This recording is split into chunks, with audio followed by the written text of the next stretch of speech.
Hi, it's Peg, and today on Stencil Girl, we are going to do a project using typography. And I have several different stencils, but this one is one of my favorites, and I'm going to use some spray ink, spray paint to create this project. I have this stuff that's been laying around for a while, and I'm using several different kinds. I have some from Deco Art. I have some from Ranger. I have some from uh, Marabou. And I'm just going to create using those. So you can see how lovely this turns out with this stencil. So I have these tissue papers.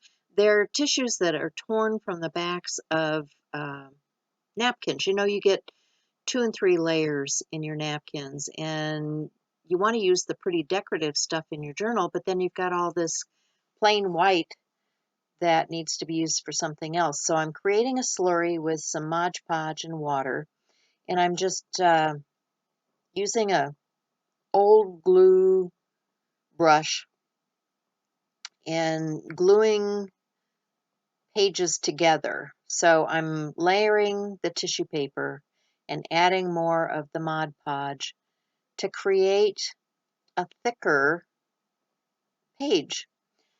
And this is going to become my journal cover. I'll end up sewing these pieces together in addition to gluing them together, but this makes it rather leathery when you add the Mod Podge and the layers of paper. So I just keep doing that until I think I have a thick enough layer,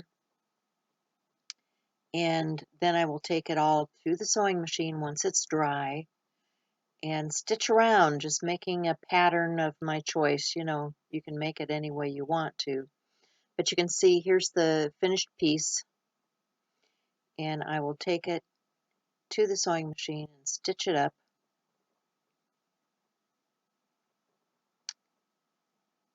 Yeah, love that. And then I have these other papers. These are just some watercolor papers that have spray on them. They will become the backgrounds in my journal. I'm just going to fold them in half, and I will be stitching them into the cover with just a simple stitch. And I will tear the edging of that stitched cover just with my fingers to create more interest, more texture. I will add some embellishments to the front. Um, this is just a simple, poke a hole in the middle and then 2 other holes, top and bottom, and you're going to stitch through the middle, depending on which side you want the knot on. I'm going in from the middle because I want the knot in the middle of the book. So I'm going to go there, I'm going to go to the bottom or the top, and go in and out, and then tie it in the middle. And it makes for a simple stitched signature or book, however you want to do them. You can make signatures this way and stitch them all together to make a thicker book. But I think I have 5 pages here, which will make 10 pages total, and then you'll have the fronts and the backs of those to create on. So it's a nice little book. It just makes a nice little book that you can take with you if you want to on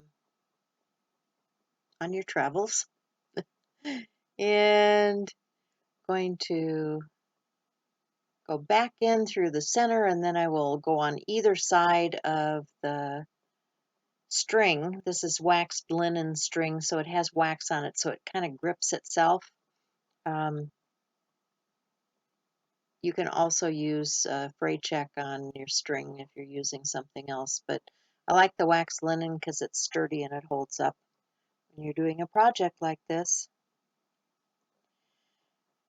So I'm making some embellishment for the front. This is just some old cloth that was laying around, and I decided I wanted some more texture on the front of the journal. So I'm going to decorate this piece of cloth using some pigment inks, and a stencil, of course.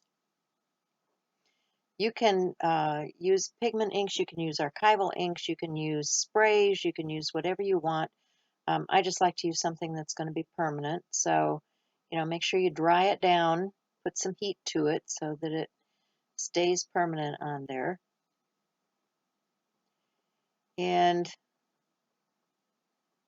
here's some final shots. Go over and visit the blog because there will be more information on my blog post. Everything is listed in the description box below, and be sure and go visit Shel and StencilGirl products to find out more. Hope you enjoyed this, and I will see you again next time. Bye for now.